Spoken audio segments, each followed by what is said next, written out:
Now, we're up to our long-distance dedication. And this one is about kids and pets and a situation that we can all understand, whether we have kids or pets or neither. It's from a man in Cincinnati, Ohio, and here's what he writes. Dear Casey, this may seem to be a strange dedication request, but I'm quite sincere, and it'll mean a lot if you play it. Recently, there was a death in our family. He was a little dog named Snuggles, but he was most certainly a part of... Let's go start again. From coming out of the record. Play the record, okay? See, when you come out of those up-tempo goddamn numbers, man, it's impossible to make those transitions, and then you got to go into somebody dying. You know, they do this to me all the time. I don't know what the hell they do it for, but goddamn it, if we can't come out of a slow record, I don't understand it. Is Don on the phone? Okay, I want a concerted effort to come out of a record that isn't a up-tempo record every time I do a damn death dedication. This is a last time I want somebody to use his brain to not come out of a record that is that's up tempo, and I got to talk about a dog dying. Welcome to the basement. It's the Classic Guitar Rock Podcast. Atomic batteries to power. Turbines to speed. You're ready to move out.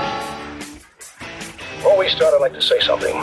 There's no reason why you shouldn't have complete confidence in your chances to come out of this thing alive and in one piece. From coast to coast, from border to border, from one end to the other and all points in between, the Classic Guitar Rock Podcast is on. Yes! That's awesome! We crank up and break down the great guitar-driven rock of the 60s, 70s, and 80s. And you are invited to come along. We got a full tank of gas, half a pack of cigarettes, it's dark, and we're wearing sunglasses. Hit it. And now, your host, Jeremy Lunnan. Yeah, we don't know anything about that fella there. Who is he? Where's he come from? It's time for the Classic Guitar Rock Podcast. Welcome back to the Classic Guitar Rock Podcast. Super excited for today's episode. We have back with us my friend and partner in crime, J.R. Stanton. J.R., how are you? Doing well. Again, just happy to be here. It's always enjoyable to talk about the past and relive the 80s. Relive the 80s. That's right. J.R. was on for our episode on the Cult. J.R.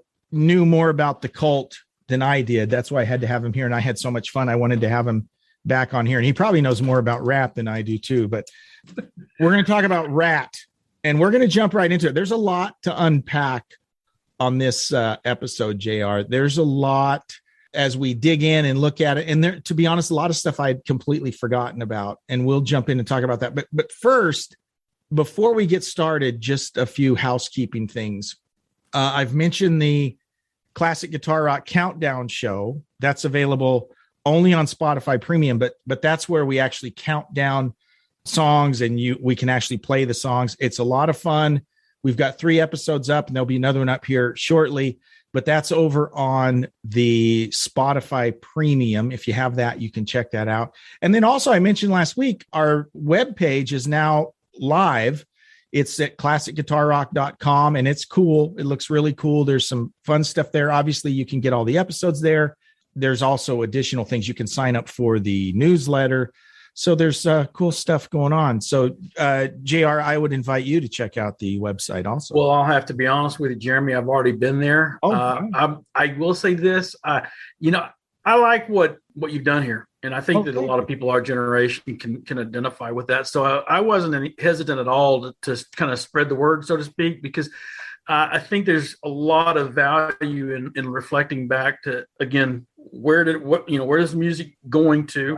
I think it's been done. It's been done before us, certainly in other avenues as well. But I think nothing invites the insightfulness of a podcast to put your unique brand on it. And Jeremy, that relationship you and I had, revisiting some of that also brings back those life and time sorts of scenarios, and really avenue there for the podcast to cover that and bring those relevant music things back. Well, thank you. And what you said about podcasts, and this is what's cool about podcasts. So this is just a plug for podcasts in general, right?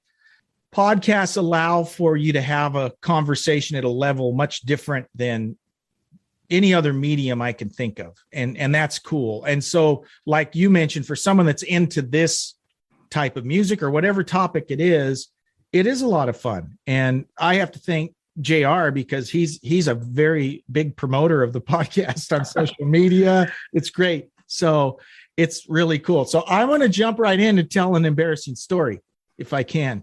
So you go right ahead, Jerry. Okay. And you correct me if I'm wrong. But this is memories are somewhat better left unturned, but we'll let you go there. This is the way I remember.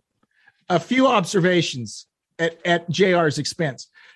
Number one, we already mentioned the fact that JR was kind of a cutting edge in terms of hairstyles, right? And I think there were a few times where you were kind of sporting a Stephen Piercy. Oh, yeah. Went there. Yeah. I remember that. You know, that was, I admit. Yeah. Yeah, I had a hard influence with the rock, and I think sometimes when you don't have the skill set to play or shred, it's really important to look like you can. Yeah, that's right. Make it till you make it, so to speak. If you can't play, at least look like you can. Look like you can shred. Yeah, but I can remember you had the little kind of off to one side, the curly in the front. I had it cut specifically. In fact, it was my cousin that did my hair. And he, now, granted, he is a very artistic hairdresser. I'm not pitting that down. This is Brent, your cousin Brent. Yeah, my cousin Brent. Yeah, I've been to Brent's, and I was there once when you were getting. I don't remember if it was the Stephen Piercy you were getting at that point, or a flock of seagulls, or whatever. It could have been a little bit, a mix of both. I think I was going for a fusion at that moment, and you know, I to tell you the truth, here's what I said. I like the lead singer from Ratt. I like something a little bit like that. I also like Mad Max Mel Gibson. So we did a fusion, and if you might remember that they bleached the side of my hair on each side, much like Mel Gibson sported with the Road Warrior, which I was, you know, again, I was. And when we're impressionable, I was impressionable. Yeah. I thought, you know, the only way that I was going to be accepted as a true Ratt fan and innovator, somebody who was on early, was to mimic the style. And I think, you know, don't they say that that's like the greatest flattery? That's right. That always work as well as what it sounds like. I'm surprised he let me walk out of the salon like that. But anyway, hey, you know, you were always on the cutting edge. We all admired you for that, for your sheer bravery. So here's another thing. So summer of '85, right? This is right after we graduated, and correct me if I'm getting this wrong. Summer of '85, Ratt came to our hometown, Lawton, Oklahoma, played in the Great Plains Coliseum, which is just a little box. You know, what's the capacity there? 800 people? Well, and that's pushing it. Okay. You know, and we were packed in there too. We were packed in there. And this is in the days of general admission. Oh, yeah. They don't do those very much. So a couple things here. First of all, JR, tell us how we won free tickets. Well, you know, the local radio station, Andy Savage was the DJ at the time. And I mean, at that time frame, you lived and died by what he played. Yeah. They sponsored a contest, a poster contest. And I felt like I had, you know, mad artistic skills. I felt like, you know, I could pretty much generate whatever we wanted. I know that you and I had collaborated on other pieces before, and to some degree of success. Yeah. So I knew I could draw the Ratts. We came up with the concept. I'm not sure if I can take full credit on the concept. I think that was I think we'd have to give a byline for Jeremy, and it was a cooperative to enter the poster contest. So we get this Warren DeMartini guitar. We cover it with Ratts going up the neck and doing a pretty good job of trying to strum the strings, but still natural, not characters. That's and right. That was our submission. It was colored. It was graphic. We both had a background in graphic arts because of being in newspaper together. But I thought we did an excellent job. I thought it turned out good. So I drew, and I can't. How can I best describe it? It was to me the most iconic Warren DeMartini guitar that has kind of like part of the Japanese flag at the back, and then it's like black at the back, white at the front. It seemed like there was some. Very bonsai looking. So I had years of experience of drawing electric guitars during class at school, just over and over. So that's what you were doing. That's right. So we just made it a little bigger. We drew this big Charvel Jackson style guitar. JR drew the rats running up and down the neck. And it looked the rats were, like you said, it looked like really natural animated, rats. These were not caricature funny. Again, I think the rats were probably what pushed it over the edge. I think so. Totally. The guitar was iconic for Warren DeMartini, easy to pick out. But it was imperative that we win this contest because the money factor, I wasn't betting. That's right. We couldn't afford tickets. So we win tickets. So JR and I win tickets. We're at this was hot, humid, muggy. I'm not sure there's even AC in the Great Plains. No, I don't think at that time there definitely wasn't air conditioning. It's just you're in a concrete box down on the floor, where they do the rodeo or whatever. It's just concrete. Then you got seats around on the two sides. There aren't seats at the far end at the back. No. Okay. It hosts basketball and rodeo as well. So only on the sides.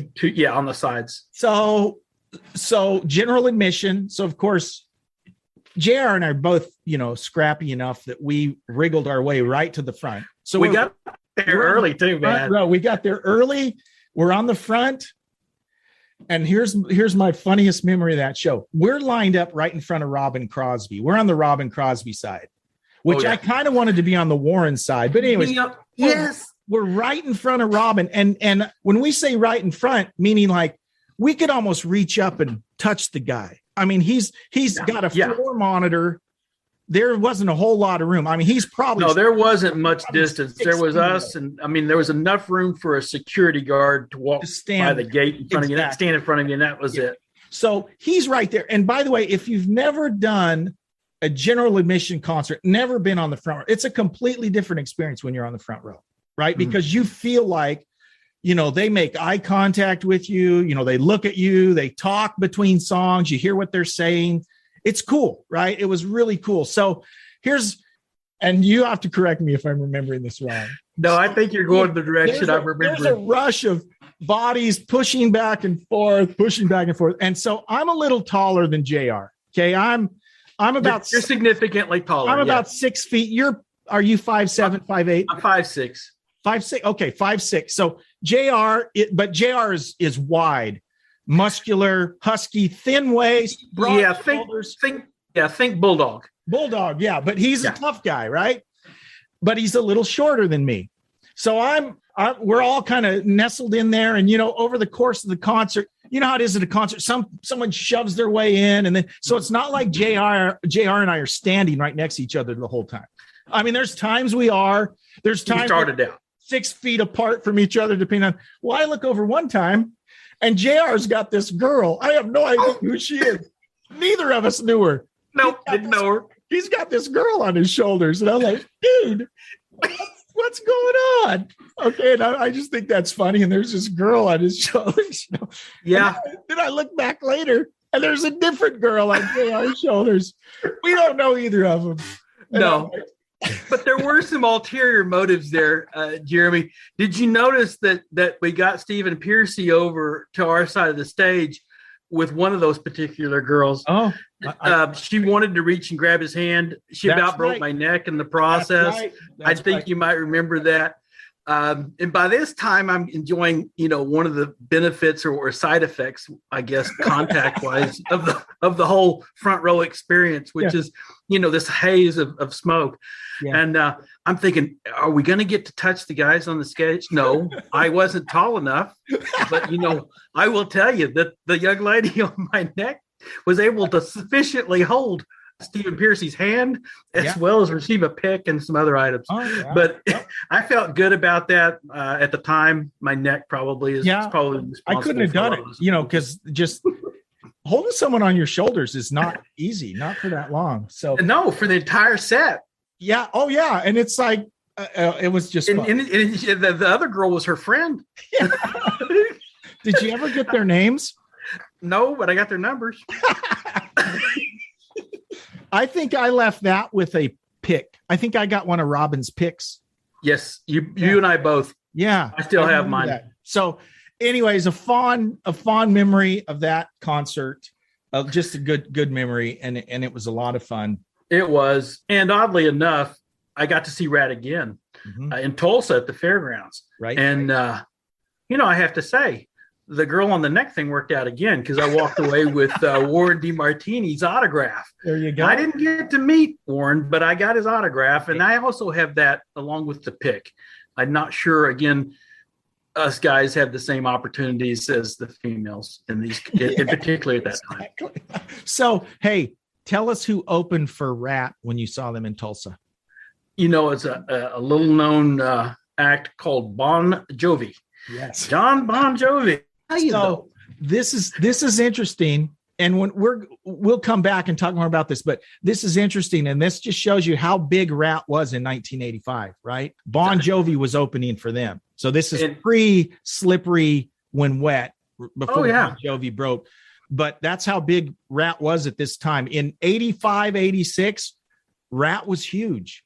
Yep. And Bon Jovi was no slouch.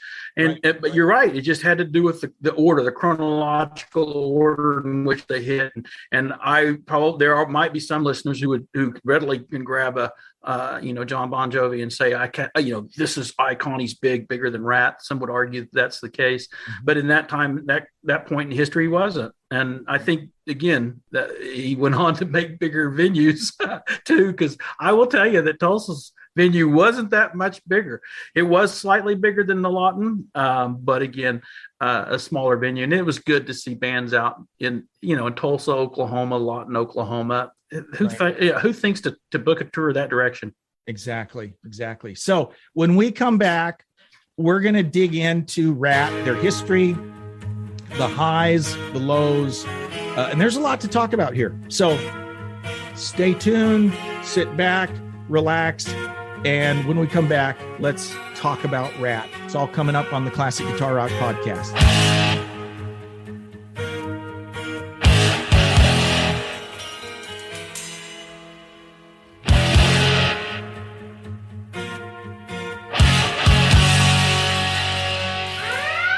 Attention!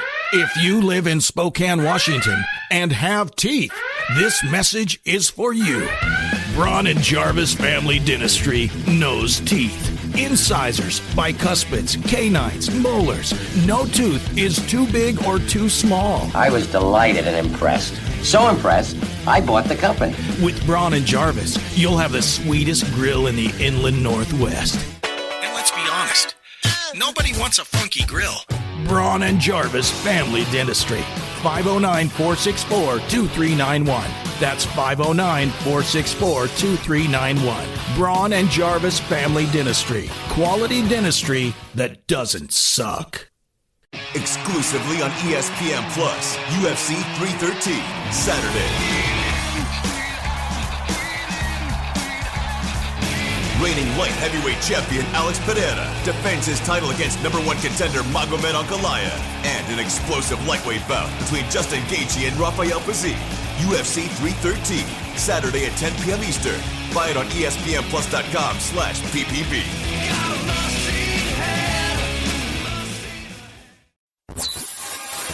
If it's too loud, you're too old. Well, let's be honest. You're probably too old anyway. The Classic Guitar Rock Podcast.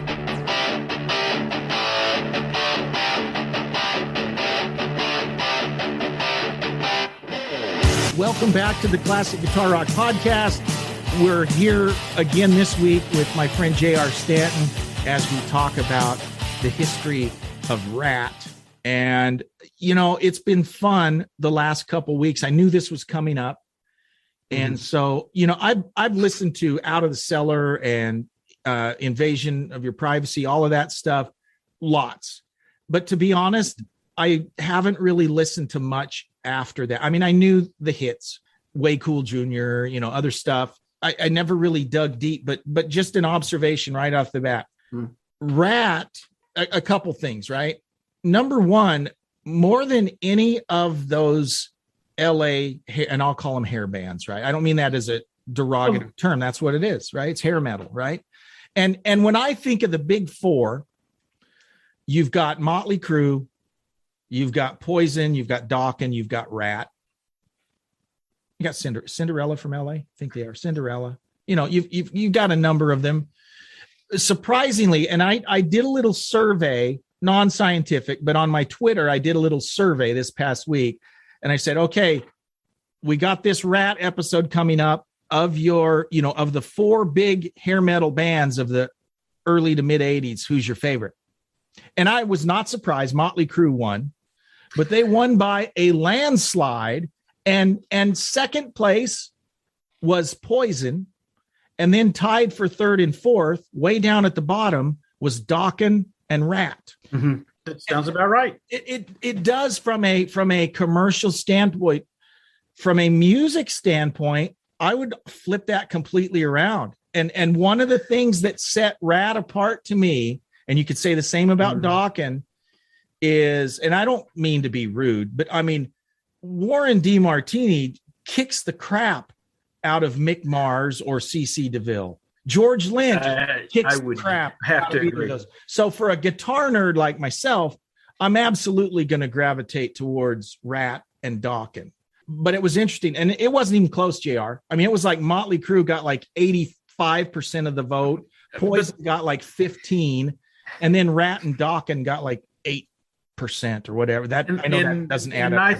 I think that's interesting because I would go based on name recognition. It's kind of like popularity vote sort of thing. It's not the person with the most substance that wins class president. Sometimes, it's the people who know the most people. So I don't think that the substance is always what gets you there, but I'd have to agree with you. I knew where you were going with that. And I think that when it goes back to Warren DeMartini and what he did on his fretwork, except that you can definitely tell how the music turned when DeMartini's playing, the guitar, and that's kind of a signature. And it's interesting because I think that there's an argument that said that Jakey Lee and Warren DeMartini had kind of melded techniques over a session, actually more than just one session, and I may be getting ahead of myself here, but I think that they said it was interesting that when you have 2 guitarists at that level collaborating in a small room, that they do trade a lot of their talent and may walk away with a little piece of each in them, and that, if that's true, then we get the benefit of both. Yeah, and I'm glad you mentioned Jakey Lee because he plays a part in the history of Ratt. He was actually at one point a member of Ratt, one of the early incarnations of Ratt. Ratt starts out actually in San Diego, and the original band, and jump in and correct me, was called Mickey Ratt. Mickey Ratt. Stephen Pearcy was in that band.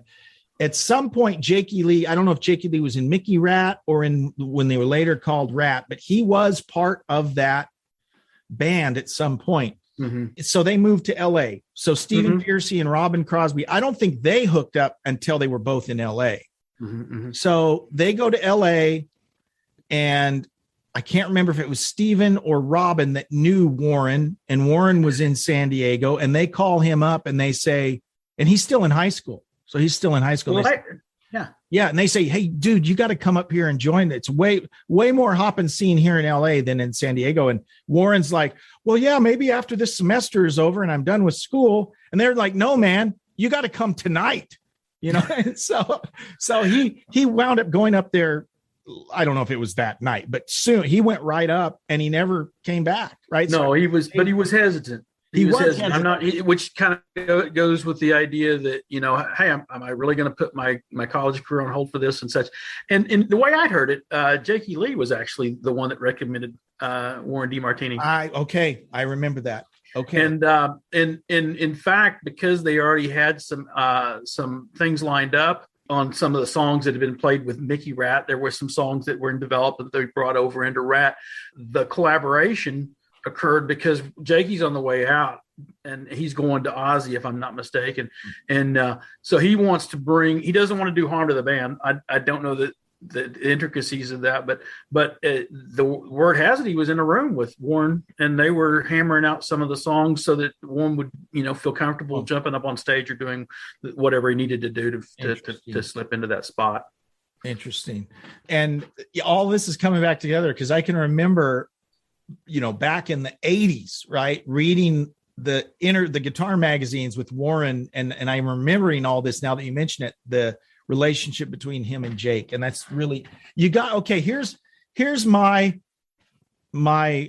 big three of the LA hair metal guitarists, right? I'm not going to include, you got Van Halen, but Van Halen they're 78, right? They're 5 years early. They kind of started to open the door, but I don't lump them in, right? But you had Jake, you had George Lynch, Warren DeMartini, right? And obviously also a little earlier, and he kind of helped kick it open. That was Randy Rhoads. But the other members of the band, right? We talked about Robin, they called him King, Robin King Crosby. And surprisingly, in the early days of the band, he was kind of the leader. He was like the leader of the band. And that's why they called him King. 6'6", big guy, good looking guy. Remember who his girlfriend was? Tawny Katane. Tawny Katane. They both moved up together from San Diego, boyfriend, girlfriend in high school. They both moved up from San Diego to LA. And of course, Tawny later will appear on the front cover of, both the EP, that's her leg on the EP, and that's her on Out of the Cellar. Out of the Cellar. Right? So, and interestingly enough, you think about, you got to think it was kind of hard for Robin because he towers over everyone on the stage. Yeah. But, it's interesting. I think that you're right about his pivotal role. In fact, you hear Stephen Pearcy mention it in later interviews that Robin was such a powerful influence on how the direction of the band went. And Warren says that too. Right. Warren says that he looked up to Robin and in some ways, that helped improve the way he played. Now, I think that there's probably a contrast to the level of commitment. I'm not as avid a guitar player as you are, but to me, it's almost like Robin got to the point where he could, his melodies and his songwriting and such was at a tier that he had great innovation, whereas Warren took over in a more of a commanding style, how he put the riffs down. Yeah. And I think, and we see it on Round and Round. Remember the video, they would do the dueling guitar parts. We'll get into this more, but as it progressed, and that was one of the points of contention was the fact that Warren was overshadowing Robin in terms of because the guitar magazines weren't calling Robin Crosby. No, we want to interview, but Warren was getting all the press. But Warren had got one of the amateur. He got a lot of amateur recognition at the college. He wasn't, it was the reason he was so attractive to Ratt was because he'd already received several local accolades. The first time he was even nominated, he was already recognized as such a talent there in San Diego that he didn't, there were other options. There were things, he wasn't locked in to a path that required Ratt necessary, because there was a chance that he could have gone a different route with the level of talent, because he was getting exposure before that, and that's why he was the obvious choice. And I think that's why Jakey Lee goes, okay, I know this guy. Yeah, he's really something else. And this is a kid. Yeah, he was. That was the hard part. Yeah, this is the kid. Yeah. Another person that's important is Juan Crucier, who's the bass player. Now, I did not know this until I did start digging into this for this episode. I knew he'd been in Dokken. So that first Dokken album, Breaking the Chains, that's Juan Crucier. In fact, there's a cool video on YouTube from Dokken live in Germany. They're playing in a club in Germany, like in 82. And Juan is in the band at that point. He was later replaced by Jeff Pilson. In fact, in the Breaking the Chains video, Jeff Pilson's in the video. Oh, you're kidding me. But it was actually Crucier who plays on that album. Crucier had a very important role, and I didn't know this either. He actually joined Quiet Riot for a short time before Randy left to join Ozzy. So Juan actually played with Randy Rhoads for a short time in Quiet Riot, which I was not aware of. But Juan, and I was saying this to JR before we started recording. In all the interviews I've seen, the two guys that seem like they're the most on the ball in terms of, I hate to say the smartest guys. I'm sure none of them are dummies, right? But the two that seem to be the most introspective and thoughtful about the whole thing are Juan and Warren. Mm-hmm. When you see them in their interviews, they're just very well spoken, right? They're articulate. They seem to be thinking about what's going to come out of their mouth before they say it. Exactly. And I don't think we get the sense from the other members of the band that that's the case. Stephen and Bobby Blotzer both are not that way. Yeah, and later on, it becomes more and more evident. Absolutely right, and that's one of the things. And the overarching story with Ratt, they didn't get along.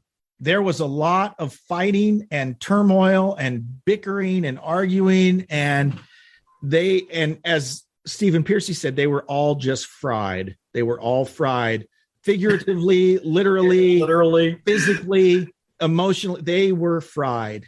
He also goes on to say some things, though, too, about what that fried component led to. He says that bone of contention and that conflict is what drove the melody, drove the music. He said almost, sometimes you can't come up with this stuff when everything's harmonious. It's only in the acrimonious moments that you go, okay, and plus there was still some ideas about where the direction of the band would go. So that struggle actually created some of, well, at least in Piercy's mind, some of the success. And I think so. It's almost a deadly blessing in that you have this creativity and it drives the quality of the sound, and yet it's probably going to drive you apart at some point. Exactly. And rise up. Another thing that was very interesting in the formation, and I think this is a lot of Robin's influence, they were very deliberate. This is 83, 84, 82 is when they're making noise locally in 82, right? But they didn't really break on the scene for the rest of us in the middle of the country, right? Till like 84. And then after Out of the Cellar came out, we go back. I remember, JR, you had the EP. I remember you had the EP album, right? With the rats climbing up the girls' leg. I never had the EP. Yeah, I had to get that, man. But one of the things, and they were very deliberate about this, and they will tell you this. At the time you had Motley Crue was still, Too Fast for Love, still very leather and spikes. Judas Priest, leather and spikes, and you'd go to metal shows then and you couldn't see a girl. It was all guys, right? All metalheads. Metal, right? But Ratt made the concerted effort that we are going to appeal to the female audience. And so they're a little more glam, they look a little like they're wearing their sisters', leotards, right? That was just kind of the look. Kind of the LA scene thing, right? Don't you think that helped drive that? Well, and look who came out, Poison, Cinderella, they all then took on that more glammy look. And even Motley Crue kind of became more glammy.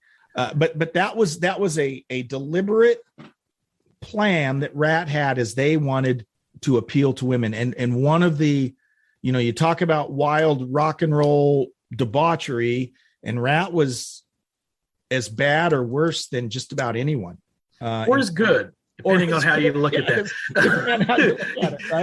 Right? I think that one rock and roll news print actually credits Ratt to putting the sex into rock and roll, right?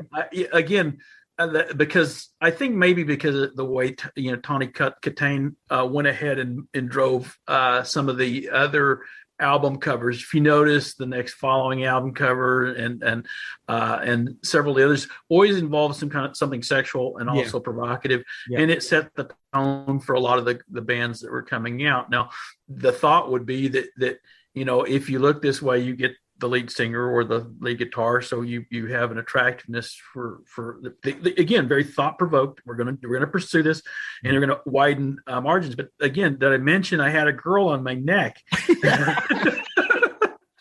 There was a lot of girls showing up and they were dressed just like Tawny Katane, and some of the, and you're trying to emulate your rock hero or such. Did strike a nerve because the attendance had to have gone up at that point with that, and they had equally as much hairspray. Exactly, totally, and wore some of the same clothes, probably. Exactly. But here's the other thing, and I tried to make this point earlier, and I forgot to make it. I said I've listened to Out of the Cellar a bunch. I've listened to the EP, not quite as much, but Out of the Cellar a bunch, Invasion of Your Privacy a bunch. And what impresses me, even on the later albums, is Ratt is very good at writing hooks. Their songs are all catchy. They all, and here's the thing that's interesting. And I don't mean this as a slam, but Stephen Pearcy is not a great singer.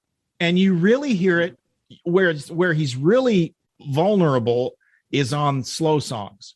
Dude does not sound good on slow songs, but he's got, though it's a very narrow range that he works in. You can't imagine Ratt with any other voice than his. No, I agree with that. And you got to give him credit. I don't think that he tries to own more than what he can, although he does fall short sometimes. And you're forgiving that in a lot of cases because of the music. But again, when you have somebody on stage next to you that can whip out a solo that makes you forget the last bad note on the vocal. The thing of it is that Stephen had enough talent surrounding him in Ratt that we're willing to forgive a lot. And I think that my dad would always say, they're not singing, they're screaming. Well, sometimes it was necessary to scream. That's right.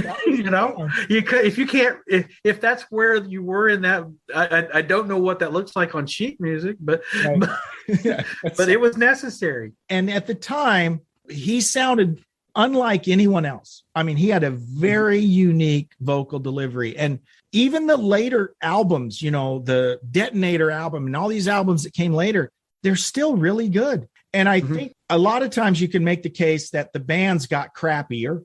That's why they lost popularity. I think the music industry, the landscape changed. Ratt was still doing what they did in 1984 with some slight variations. I think the quality is still there. It's just that that wasn't what was selling at the time. No, in fact, I think it catered to their following. If you're a Ratt fan and a Ratt fan for life, they were going to deliver you that sound.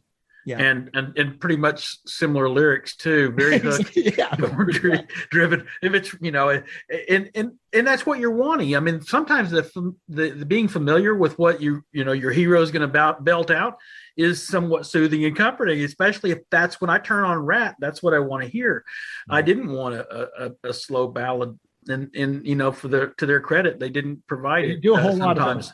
Yeah, no, they didn't do a whole lot. But when they do, you're like, oh gosh. Yeah. Well, again, I don't think they're known for that. Yeah. But they did have to explore. And I think that's interesting because that was Bobby Blotzer's main contention. He didn't like to keep revisiting the hits. When you listen to what he said about Ratt and the progression, and we talk about those disagreements, he wanted stuff that was B-side. He said our B-sides were not B-sides. They were quality music. They weren't what they wanted to hear. It didn't. And I would argue, he said, I would argue to get it on the set. Stephen would come back and tell me they didn't get the crowd appeal that they were looking for, and some of the other, he didn't say Warren, but I guess it may have been Juan as well, didn't see or foster the need to put that in or include that in the set. And so already you're seeing song choices for concerts being governed by what's popular and what did they hit with. This is what the fans want to hear. And then you have Bobby Blotzer saying, no, we should be growing. Yeah. And ultimately, maybe that's part of the thing that happened. And I think I tend to agree with it, because when I listen to Out of the Cellar, I'm trying to think if there's an exception. Nothing's coming to mind. Every single song on that album is solid. Every single song on that album, in my mind, could have been a hit had they released it. They didn't release all of them. They had Round and Round. They have Wanted Man, Back for More. Those were all successful, but there are other great songs on that album and the Invasion album. Yeah, and Bobby's saying, "Hey, we need to play those." Yeah, exactly. And again, to Steven's credit, he wants to get the cheers and throw the recognition. This is what the crowd wants. That's what they paid for. So I obviously that may have been part of the thing that created tension. Besides the actual lyric writing and melody, you have people who can't even agree or are agreeing to disagree, or ultimately just separating over items like that where hey, I think we need to go this direction. And I think that ended up being their undoing, is there was too much divergence and some power, willpower that said, hey, let's go this direction. And isn't that what happens to a lot of bands as well? The old creative differences, right? Yeah, that happens. So, and I want to dig into that a little bit more. And I also want to dig into the tragic story of Robin Crosby. And we'll do all that when we come back. So stay put.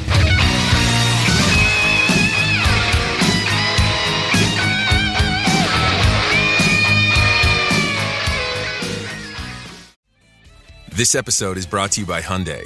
Think you know what an electric vehicle should be? Think again. From the charge time and range in the Ioniq 5 and 6 to the 601 horsepower Ioniq 5N, Hyundai is redefining what EVs should be.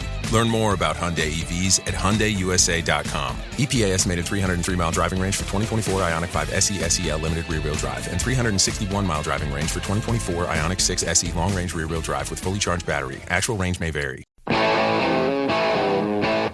We're not just a couple of middle-aged fat guys talking about classic rock.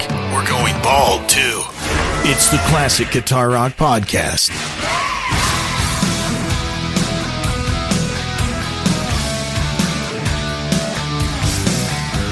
Welcome back, and thanks for joining us today on the Classic Guitar Rock Podcast. We've got J.R. Stanton with us, and we are revisiting Ratt.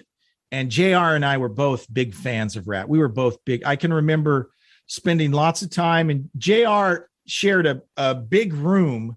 He and his brother Steve. Steve's only a grade ahead, so I hung out with Steve quite a bit too. But they had a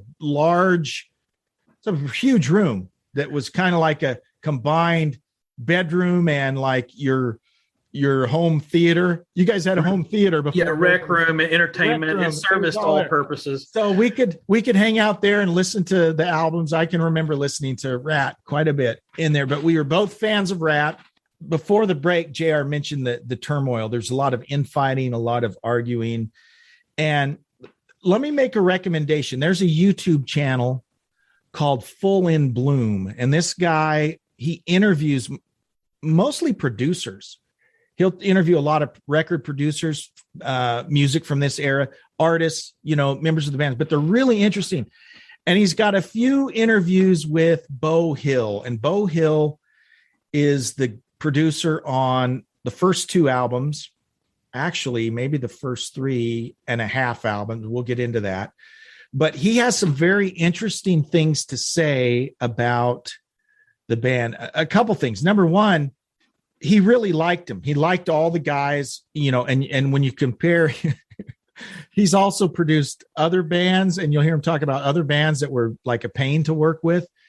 He actually liked working with Ratt, and he thought he has raves about Warren DeMartini, about how great Warren DeMartini was. His biggest challenge with Warren is Warren is a perfectionist. And so, part of the job, and this would become a problem later with Ratt, part of the job of a producer is, you got to make it sound good, but you got to come in on budget and on time, right? And so sometimes there's clash when you're working with artistic people, right? It's hard to crack the whip and make them move a little quicker. And so Beau several times would two examples. So There was one case where Warren recorded, I don't remember the song, but Warren recorded this song, just first take, perfect. Beau Hill said it was one of the best guitar solos I've ever heard. And Warren said, oh, no, I can do it better. And Beau's like, no, dude, that's the take. That's the keeper. Keep it. No, it's Warren like, no, I can do it better. Well, the fact of the matter is you're limited at that point. You were limited in tracks, right? If everything's already full, the only way you can do another take is you record over it. So they record over it. And guess what? He was never, in Beau's opinion, he was never able to play anything that was as good as that first take. Where if he would have just left it there, at least in Beau's mind, it would have been better. So there was some, I don't want to say frustrations, but that was one of the idiosyncrasies of Warren. He was such a perfectionist, right? And related to that, and this is funny, their first album, they didn't have any money, right? They had crappy gear. They're coming into the studio to record. And so they brought this old Marshall head, and the way they record, oftentimes, you know, everyone thinks that bands just come together and they play and they record. Well, usually everyone's recorded separately. And so they have this one old Marshall head that Warren and Robin were both going to use. And then Warren said, no, we got to get better. We got to get a better amp.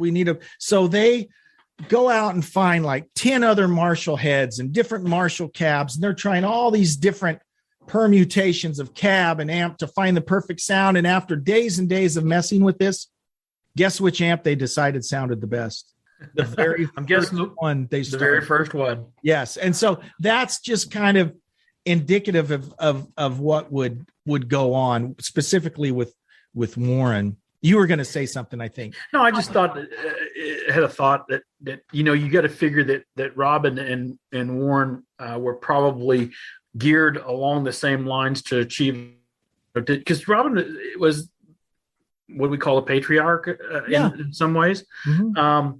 And that leaves you wondering, you know, if his imminent passing or leaving of the band left that void for Warren, that maybe, you know, because again, when you lose any element of any band, it has some kind of impact, has a ripple effect. And I think about, would Ratt have been any different or had greater success after that point? Who knows? Maybe there was enough mix with Robin. Maybe he was the linchpin that held that band together, and we just didn't give him the credit. I don't know, but he was certainly a big presence on the stage. Yeah, in more ways than one. Yes, and we know both Warren and Steven had big ties. They give a lot of credit to Robin.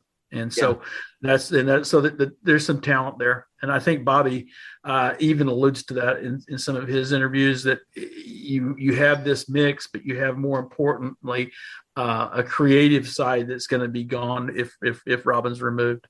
Right. I don't think it really shows up until the later albums, but this fact that Warren is taking a bigger and bigger role, right? And by like the third album, and Beau Hill even says this, is he would say, you know, we really should have Warren playing the leads and stuff. And so Robin's input was getting diminished. And of course, the tragedy is that as all this is happening, he's spiraling further and further out of control with the band. They all drank, they all were, you know, partying, but they didn't realize that Robin had been struggling with heroin for a while, and it was just getting worse and worse.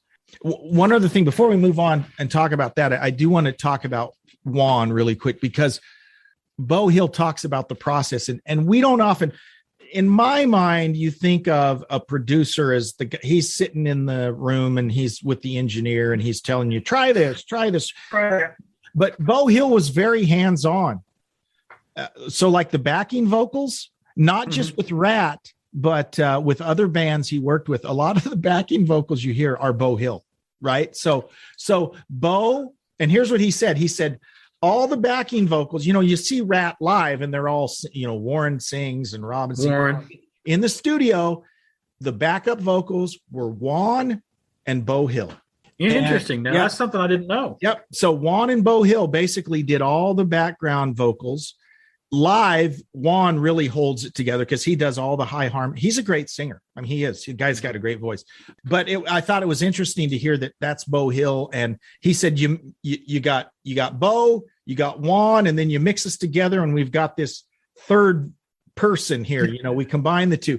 But that was the background vocal sound, and that's one of the signature sounds of Ratt are the background vocals, and that's actually Beau and Juan doing those. So Juan had a pretty significant role. One funny thing from the VH1, the behind the music. I was going to say face the music. The behind the music. In some cases, it might have been. That's right.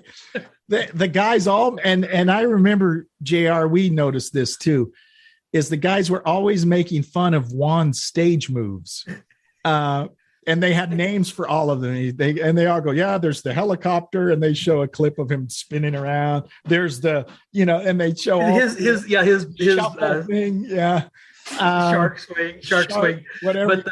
But you know what? I think that may have been some leftover from Dokken, because if you look at some of the things from Dokken, it looks pretty some stage antics or dancing that was very similar to that. But I kind of thought it was because he wanted attention. I mean, that's what it looks like, right? Is it's like, it looked like. I mean, this was back when I was there. I remember distinctly thinking, man, he sure does move around quite a bit over there. And but I do remember that rocking of the large gregarious movements. So it's like as he danced across stage. But I wasn't aware of. See, he was on the other side of the stage too. He was over by Warren when we were at that concert.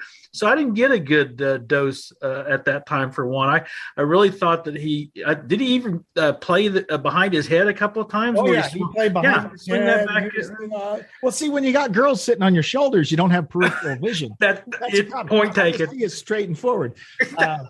It's like blinders, blinders. But anyways, Juan was pretty important to the band. But this Beau Hill, okay, and this is so often the case, right? Tom Werman, another producer who's produced Ted Nugent, he's produced Cheap Trick, and a lot of times Beau Hill sometimes gets some of the same abuse that a Tom Werman gets. You made us sound too poppy. Well, maybe, but this is a multi-platinum album, right? Would you have done it different? I must have done something right? So the band, it was a love-hate relationship with Beau Hill. So they had Beau on Out of the Cellar. They had him again on Invasion. Again, Invasion, very successful, not as successful as Out of the Cellar, right? Out of the Cellar was their biggest.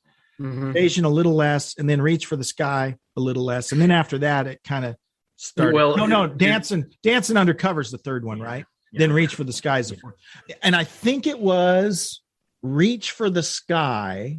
That's their fourth, right? By this time, the band was sick of Beau Hill.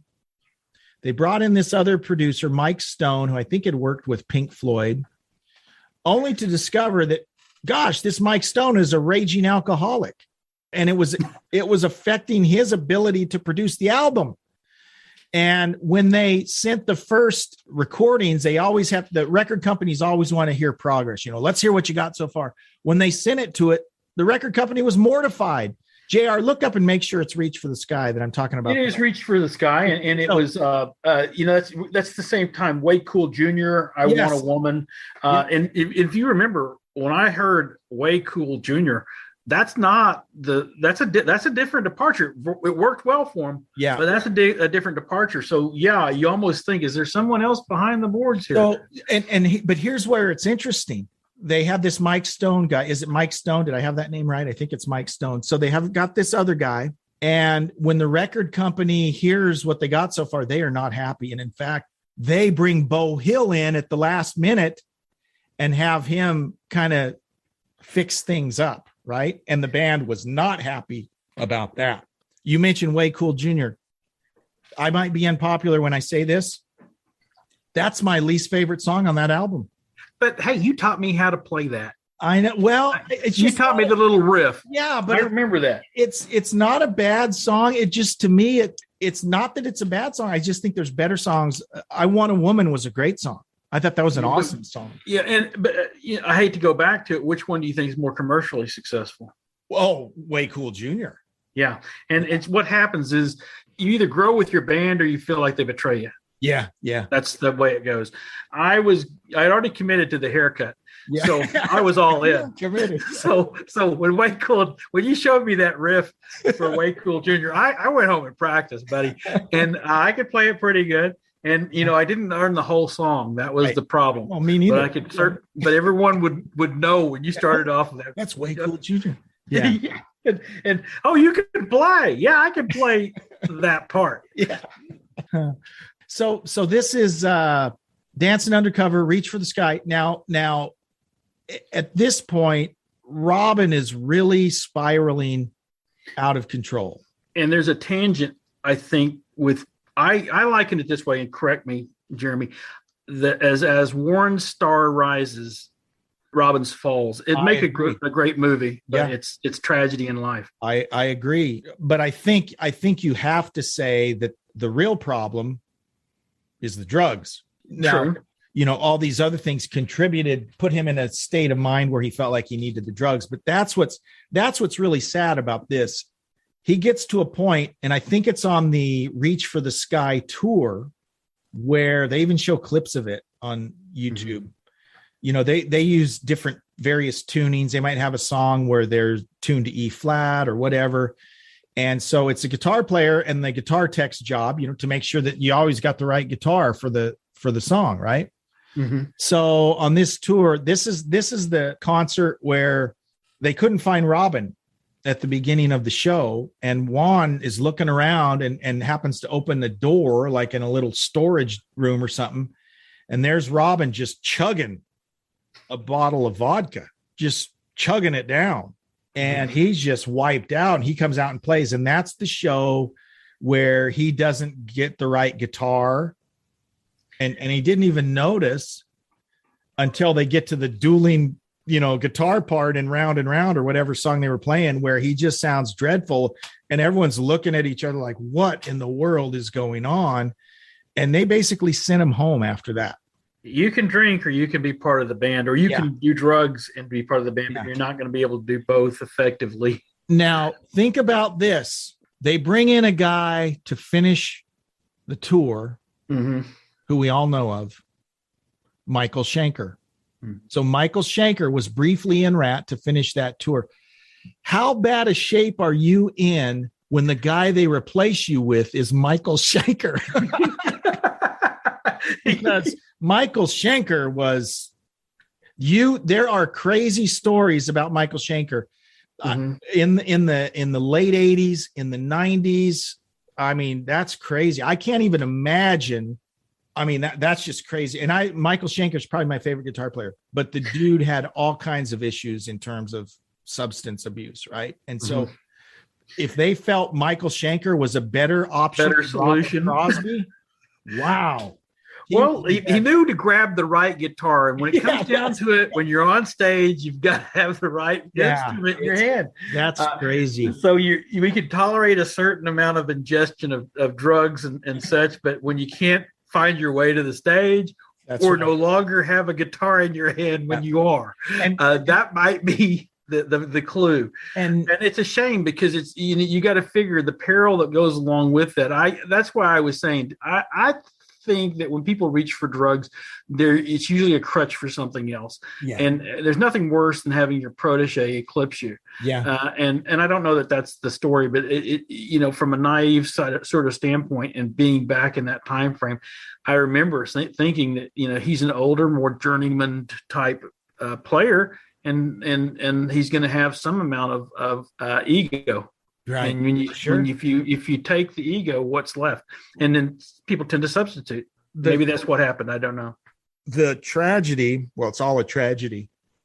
But and Beau Hill talks about this, is even while Robin was still in the band, okay, it was very apparent from, by the third album, Beau will say that Robin was just out of it. And by this time, even Invasion, the tensions were so high. Steven wouldn't even come in for recording sessions. The band would come in, they'd record their parts. Steven would come in later at night or whatever. And he would say, well, I'm home writing songs. I can't write songs with you guys all telling me what to do. Right. So that was weird because they're like, where the heck is Steve? Where's our singer? They're there recording. And he's not even there.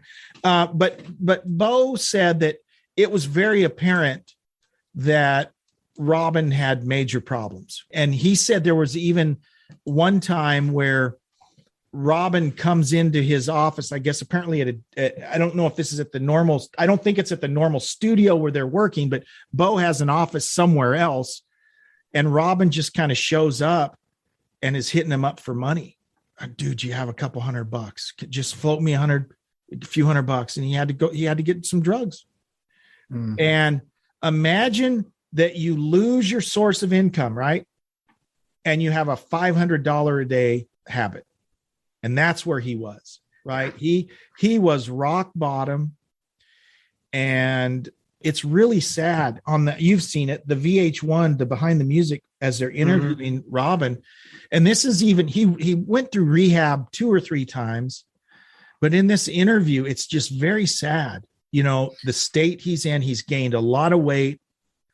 And you're rooting for this guy. You're rooting for the guy because he seems like a really cool, likable guy and everyone loved him. Right. That's why they called him King. But he's talking so slow. And it's a struggle to listen because he is so, and it makes me mad, right? It makes me, and this was the 80s, right? That was a decade of excess, right? And it's still kind of to this day, when you watch the interviews and these guys talk about almost how cool they were because we were doing all this stuff. But this is the dark underbelly, right? This is what happens when you do that. And think of all the great musicians, talented musicians we've lost because of drugs. And that's the tragedy, right? And any musician is going to sound better once they've cleaned up. Think of Stevie Ray Vaughan. That last year that Stevie Ray Vaughan was alive, it's a tragedy he died. But after he cleaned up, man, his playing was next level. There was a clarity there that probably allowed him to make another leap. Who knows what his talent level would have been or was. And Michael Schenker, what he's done in the last 10 years is better than anything he's done since about 1983, right? And it's, again, because he's got cleaned up. In the 90s, when he was in a fog and was just out of it, he played crappy, he looked crappy. And, man, this is our don't say no. Or just say no. Just say no. This is our just say no part of the program. Hold on, it sounds like a Ratt song. Just say no. Say no. Just say no. You can do it. But that's the tragedy. He was diagnosed with HIV in the mid 90s.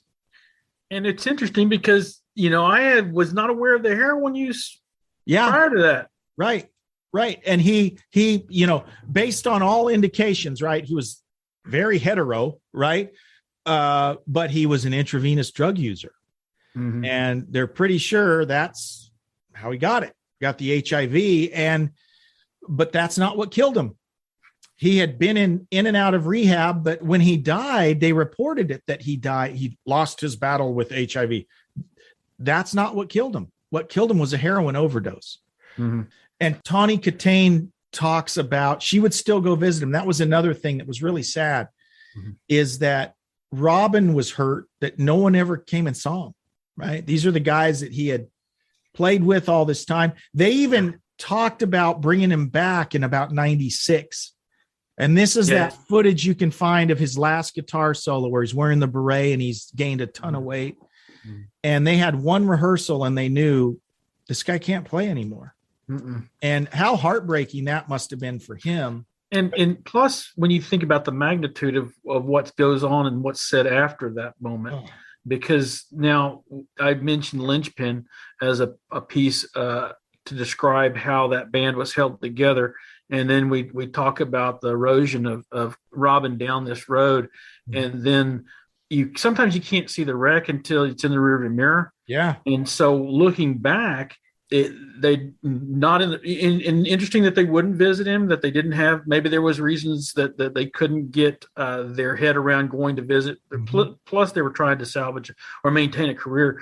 And that's probably engaging in a lot of, alcohol and rock and roll at that time as well. But when in the clarity of the future, looking back and reflecting, well, at least Stephen and Juan and Warren, both those three look back and say that we're losing Robin was so much. They didn't realize how much the balance and the lyrics were. Stephen's talking about the Infestation album, and he's retrospect. He said, "Look, we've tried it without our bandmates. We've tried playing without the bandmates and the original lineup." And he says it wasn't the same. And he sometimes you don't know until you try that. Of course, certainly these guys tried a lot of different things to try and rekindle what their success had been. But he harkens it back to the fact that the loss of Robin was where the lyrics and a lot of the music, and he felt like there was something absent, a vacuum that he had trouble recreating without that. And sometimes you don't know, of course, until you've walked that path that, hey, maybe that was pretty significant when that happened. And it did have, unfortunately, set other things in motion that ultimately led to Ratt becoming multi-rats exactly. Division. And it's odd that even in that, the talent level was enough that they felt they could maintain independent groups, things like that. Yeah. It's not often that you would think we could succeed with that. And that's that whole, I like the way you said that whole element X, right? It's more than just guitar player, bass player, drummer, singer, right? There's chemistry that happens. And when you think about the great bands, to your point, once Roger Waters left Pink Floyd, they weren't the same. And you could say the same about many bands. There was something that happened outside of the four individuals, the chemistry that you can't really quantify. And I think what you're saying about Robin is important, is he brought a lot of that vibe. Yeah, and Stevens to the point where he's actually said he wouldn't do another Ratt record, even in present tense, without the everyone in the what's remaining living surviving members to do it. He said just wouldn't be right. We've tried it; it didn't work, not to the degree that we want. In fact, the songs that he credited as being more successful off the Infestation album, he says we actually didn't write those. He attributed that to a new member. Carlos Cavazos, I think. Yeah.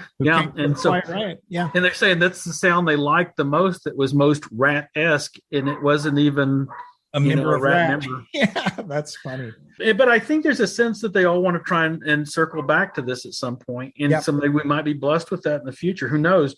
But it's for sure. I knew that they were going to they're hitting the mark again when I saw the Geico commercial. Yes, that's awesome. We have a Ratt Problem. Yeah, I love that commercial. So I think it was 2017. They came through Spokane. I didn't go to the show, but I had friends that went. They came through Spokane, and it was Carlos was with the band. Warren was still with the band at this point. Stephen was there. Juan was there. So it was Bobby wasn't there, but most of the surviving members were there. But as recently as July, I just watched this last night. There's a concert, a Ratt, just a fan shot concert, but it's actually the sound quality is really good from a state fair in Iowa or something. And it's just Stephen and Juan, and then a bunch of other dudes. I have no idea who they are. And that's the current touring thing. But, and you alluded to this, as recently as January, Stephen said, hey, I want to do one more album with the surviving members of Ratt. And I think that'd be cool. If they could do that in a tour, I think that'd be awesome. Yeah. And sometimes you have to be able to put the viciousness of lawsuits and such behind you. There was obviously an exchange of words. I think that sometimes when some of us can argue intelligently and use logic. Some of us argue emotionally and use, slanderous terms. And so I think that most of that is the passion that goes into music too. The interesting thing is, prior to the podcast, you and I were speaking, you said, I kind of wonder, why is Blotzer so polarized Why would they be so committed towards this own journey? And I looked at some of the words that were were spoken, and to Bobby's credit, he may have borrowed some of the terms, but he said, "Suing you is a dirty job, but I'm the man to do it." He's on record and saying that. I'm going like, yeah, I'd have a hard time putting that past my fellow band member as well, exactly. As often as there were suits flying back and forth. But that was somewhere around the 2015 era. So I'm sure he's had time to reflect and maybe change that, because if I'm not mistaken, when streaming was getting popular with COVID and such, where we're doing shows since you obviously couldn't be at a concert, Whiskey A Go-Go, which is a Sunset Strip scene, obviously very popular, got in on the bandwagon with the streaming. And I think that it was interesting. It was rumored that Bobby Blotzer and Stephen Pearcy were on that streaming setup together. And I think as evidence fell out, it was true. So yeah. If that is, then the quote from that sticks in my mind was Stephen saying, well, it's a love-hate. When he was asked to explain it, he says a love-hate relationship. It's always been that. It was that. And that's where I got the idea from way back in Round and Round and such, when they had arguments about Bobby and wanting more different songs on the set than what the rest of the band members had. Bobby's out here on an island thinking one thing, and he's saying things that are polarizing. And now maybe there's been enough time in a Geico commercial where they can maybe get some stuff behind them, and who knows, maybe we're do another Ratt album. I hope so. I have enjoyed going back and listening to this, and I'm hoping that we'll be able to hear something else from them. All right, I have to share one cool Warren DeMartini story, which I just think is awesome. So I was watching an interview. This is probably 3 or 4 years old, but an interview that is just so cool. When he was like 16 years old, he really liked the Scorpions, and he's listening to this. I don't know if you've ever heard the song. What is it? The Sails of Sharon or something. It's a really cool song. So as a 17-year-old, this is when Yuli John Roth was in Scorpions before Matthias Jabs came in, but he loved that song. And he was looking on the back of the album, and it had like an address and a phone number for the record company. So he actually calls. I don't know if you could even do this these days, but he calls and gets the number, and they give him Yuli John Roth's phone number. So one night, here's this teenage Warren DeMartini. This has got to be about 1977, 78. Mm-hmm. He gets a phone number and calls this guy in Germany just to talk to him about his playing. And first of all, I think, well, good for you. Yuli talked to this kid for like an hour. And I just think it was hilarious to hear this guy, who would later, go on to become a famous guitar player himself, who actually had the initiative to find the phone number of Yuli John Roth and call him in Germany and talk to him for an hour about, how'd you play this? How'd you do that? And he talked to him for an hour. Hey, I've always wanted to know some of the inside tricks of the trade. Maybe I just never had the gumption to call the number on the back of the album. I wonder if they still do that. Maybe we should give that a shot. I'm going to try. My kids nowadays, they won't talk on the phone. They'll only text. What? Well, you mean you want me to actually call and talk to someone? I can't do that. But yeah, and he wouldn't have even had a cordless phone to do it with. He was using the old wall phones like we had to use. Stuck against the wall. It's interesting that you said that, because he must have the same gumption to do things as Sammy Hagar, to chase down and say, not only am I here, I've got some songs. I want to be in your band. Yeah, totally. That's awesome. Well, JR, thanks so much for coming on. I love talking about Ratt, and it just reminded me of how much I did like them back in the day, and of course some good memories we have around Ratt, seeing them, and it was a fun conversation. Well, I've enjoyed it too, Jeremy. I'll tell you what, it's always a good time when it's time spent with friends. Well, thank you very much, and we want to thank you all for listening. send us an email, classicguitarrock@mail.com, and also check out the website, classicguitarrock.com. And you can support us on Patreon for as little as $3 a month. There's a link in the description for the podcast. So if that's something you'd like to do, check that out. And we will see you next time on the Classic Guitar Rock Podcast. See you, JR. We'll see you, Jeremy. Good evening. Thanks for listening to the Classic Guitar Rock Podcast. Oh, sweetney. Please like, subscribe, and share. You can email us at classicguitarrock@mail.com. We're not ordinary people. We're morons. We'll see you for the next episode of the Classic Guitar Rock Podcast.